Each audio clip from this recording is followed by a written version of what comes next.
Hey guys, what's going on? Gameboy here. Welcome back to another video. First, I need to say I'm sorry for taking last week off. Usually when my mood swings happen or depression kicks in, I have editing, I have research to help distract myself, and last week I just kind of let it eat me alive and just take over me. But before we get into the actual gaming news, we actually have a couple of things to talk about. First off, last week on Saturday was NT Creates' 25th anniversary, and the first game that they made was a game called Speed Power Gunbike. I'm pretty sure it was a Japan-only game. I'm pretty sure it was, and it came out sometime in the late 90s. Happy anniversary to NT Creates. For those who don't know, they're behind games like Blaster Master and Bloodstained. Didn't they make Mega Man Zero, I'm pretty sure?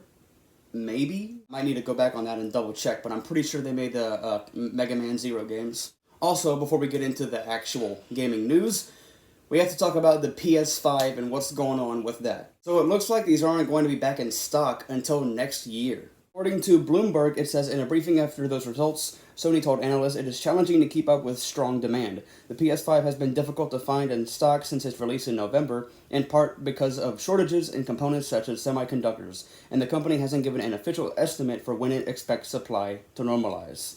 I don't think demand is calming down this year, and even if we secure a lot more devices and produce many more units of the PS5 next year, our supply wouldn't be able to catch up with demand, Chief Financial Officer Hiroki Totoki said it at the briefing, according to several people who attended and asked not to be named as it wasn't public. If you don't have the PS5 already and you want to get one, you might need to wait until next year.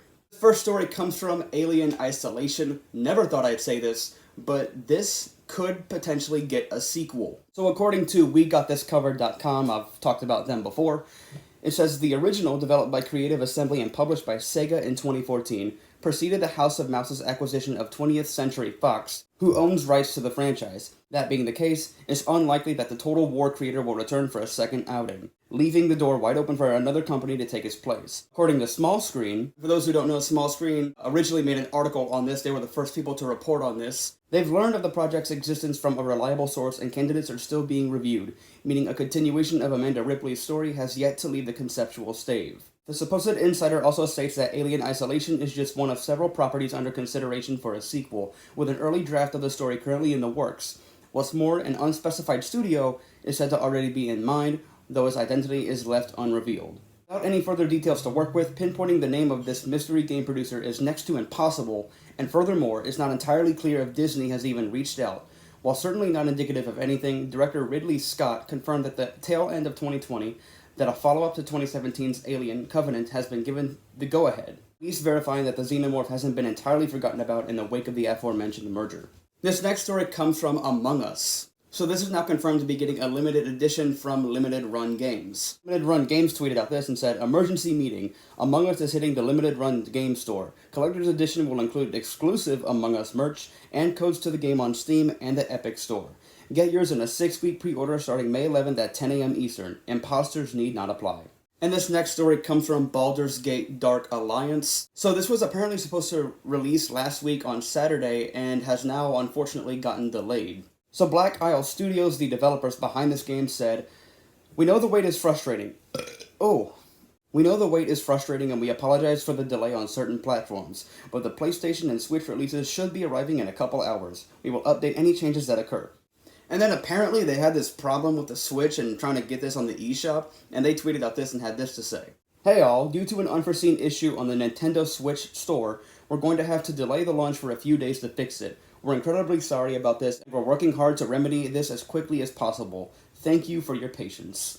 And this next story comes from the Baten Kaitos series. Now for those who don't know, this was a game that released all the way back for the GameCube. And apparently it also had another game that came out called Baten Kaitos Origins, if I'm not mistaken. Well, Bandai Namco, the publishers behind this game, actually registered a trademark for this game last week, and it's made a lot of people question if we're getting a third game or just a remake. Now, why people think this is getting a third game is not just because of the trademark, but Yasuyuki Hone, who works at Monolith Soft being the developers behind the game, said this about making a third game all the way back in 2018. Baten Kaitos Origins has been out for several years, but the flames still burn in my heart. Baten Kaitos 3 was in pre-production for a long time, but it was cancelled before it could ever be finished. So he very clearly wants a third game to happen, but later on in the interview, he said this. He said, should the game come out now, it would benefit from a grandiose playground, one where you could explore the bottom of the seas, the earth, and the sky. Bandai Namco still has some of my work on it. So far, those of you who wish to see it continue,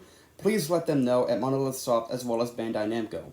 And this next story comes from the unannounced Battlefield 6. So the reveal date for this has possibly been delayed and pushed further into June. So Jeff Grubb, who I've talked about many times, he's a reliable leaker, and he tweeted out this on Twitter and said, update, Lost Judgment confirmed, but I do think that Battlefield moved to later this month / early next month. I thought it didn't move after hearing early May back in March, but it did. And this next story comes from Bloodborne, so we might potentially be getting a TV show of this game. According to that #show.com, they actually revealed some details about this and said, an early version of the script exists along with some concept art, both of which I've seen. The story will be similar in structure to movies like Dread and The Raid, with the protagonist set with a seemingly simple task but has to work through a series of battles with enemies. Each episode of the proposed 8-episode season sees a protagonist fighting a boss from the game in the climax. Between what I've seen in the script and of the concept art, these will be visual feats for the eyes and in keeping with the Souls brand of bloody violence. Sony is currently dissatisfied with some elements of the script and it is undergoing a rewrite, though many elements, including the cinematic boss fight for each episode, remain. We don't have any casting news, however, it said they are looking for a lead actor who has a strong background in stunt work. And this next story comes from the Borderlands series. We could potentially get another new game or another new spin-off of the game. Randy Pitchford tweeted out this and said, I am told of rumors that Gearbox is assisting or co-developing another Borderlands game or a new spin-off game. These rumors are not accurate. Gearbox is lead dev of any future games in the Borderlands franchise or any Borderlands adjacent games with no co-development. Now you might think, okay, he just shot down the rumors. It's not happening, right? Well, later that day, he tweeted out this and said, more, we are definitely working on some amazing stuff that, I hope, will surprise and delight you. Plug, if anyone out there has skills to pay bills and wants to get in on some Borderlands action, we're working on the big one. Now, after he tweeted that out, it's made a lot of people wonder what's going on at Gearbox and if we could potentially get a new game in the series or not. And this next story comes from Bully. We've talked about this a couple of times. A trademark was actually filed for this, and it was edited not once, but 3 times in one day. And a lot of people are thinking that we could get an announcement for Bully 2. Now, what I think of this, and I don't want anyone to hate me, but I personally don't think this is happening since the voice actor of Jimmy Hopkins, who is the protagonist of the game, he came forward and said that Rockstar has not had any contact with him lately and that he doesn't know if a Bully 2 could happen. So, I'm kind of 50-50 on this. This next story comes from Destiny 2. Smallfallen, or Baby Fallen, or more, as most people like to call it, the Smallin, is getting a plushie on the Bungie store, and as of right now, there is no release date. And this next story comes from Dragon Ball Super. This is now confirmed to be getting a movie, and it comes out next year. And this next story comes from Final Fantasy VII Remake. So we have an update on the unreleased Part 2. A Twitter user named Audrey tweeted out this and said, Final Fantasy VII Part 2 news from Nomura. Part 2 will begin immediately after Final Fantasy VII Intergrade. Note he doesn't say remake, he says Intergrade. He wanted to talk a bit more about Part 2, but there were too many levels of approval he had to go through. Development is going smoothly. So hopefully we can at least see a little bit of gameplay of Part 2 at E3. This next story comes from Five Nights at Freddy's Security Breach. This has now gotten delayed once again. So Scott Cawthon, the creator, said this over on Reddit, and said, hey everyone, so here's your big security breach news for the week. As you all know, Security Breach was originally planned to come out at the end of 2020, but as we kept working on it and kept adding to it, it just kept getting bigger and bigger, and we needed more time to finish. And now, again, I've made the decision to put more time and money into it to make sure it's finished properly. And that means a late 2021 release date instead of an early 2021 release like I had originally wanted. It will be worth it. I know it's disappointing, but I don't want all of you to walk away empty-handed, so I made something for the community. And then he leaves a link to a free beat-em-up game called Security Breach Fury's Rage. And this next story comes from a game called Flashback. I know literally nothing about this game other than it was released, I think, 30 years ago, and it is now getting a sequel after all these years. The developers named Mike Royds tweeted out this and said, Flashback is in production and will launch 2022 on consoles and PC. Stay tuned for more information. And this next story comes from Hatsune Miku. Never talked about this, but she is getting her own figurine, and I'll leave a link to that down below. It is exactly $188. And this next story comes from the Legend of Zelda series. So NateDrake, who is actually a credible leaker, said this on a podcast about us getting a 35th anniversary collection. Now, the Zelda anniversary, we'll call it the anniversary collection with Wind Waker and Twilight Princess HD, as long as it is a dual pack priced at $60, that should perform equally as well. Yes, I think so too. I mean, this is probably a pack that they're not going to have a lot of new content. It's going to be the Wii U versions. Just going to be HD Wind Waker, HD Twilight Princess, single pack, here you go. Probably not a high effort affair. Yep. It's just going to be 2 games in a single pack, which, you know, it's probably enough for some people just to have Wind Waker portable. I think we might see them go a little further with the 35th anniversary, and maybe we see Ocarina of Time and Majora's Mask in some way, whether it's as, you know, HD N64 games on the eShop, similar to what we saw at Mario 64. I don't know if you bring them in a retail pack, though. Yeah, I do agree. I think we'll definitely see those games in some form, and it's probably going to be via the eShop. Whether it's a digital thing does remain to be seen. Most likely, knowing Nintendo, they'll make it digital. They'll make it physical in like PAL regions, and we won't get it here in North America. You know, so the thing that they normally do, right? But I do think we will definitely get those games in some capacity, and I think they'll sell well. You know. And this next story comes from Mario Golf Super Rush. So GameStop is having a pre-order bonus where if you pre-order it now, you will get a set of pins that come with it. GameStop tweeted out this and said, "Hit the greens in style with this GameStop exclusive Mario Golf Super Rush with purchase pins and set. Get your pre-order now in because just like that round of speed golf, these are gonna go fast."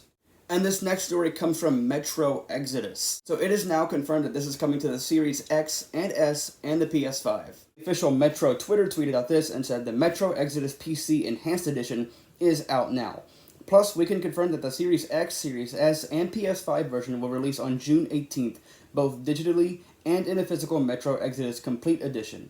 And this next story comes from Ni no Kuni 2 Revenant Kingdom. Never talked about this game before, but it is a sequel to Ni no Kuni Wrath of the White Witch, which I've seen a lot of people say it's similar to Pokemon. Looks like this could potentially come to the Switch. It got rated over on the ESRB site, and the original link no longer works. It's taken down now, but I managed to get a screenshot of it. This next story comes from Outer Wilds. So DLC for this game leaked over on the Steam database site, and it's called Echoes of the Eye. Simon Carlos tweeted out this and said, "Outer Wilds fans, looks like some DLC, Echoes of the Eye, unexpectedly popped up in Steam records." And then the publishers, I'm pretty sure they're the publishers, Annapurna Interactive responded with an eye emoji, hinting that we could get an announcement pretty soon. This next story comes from Tony Hawk's Pro Skater 1 and 2, the remake. Well, this now has a confirmed release date for the Switch, and that is June 25th. Nintendo of America tweeted out this and said, "Grab your board and Switch and get ready to drop in Tony Hawk 1 and 2 on June 25th.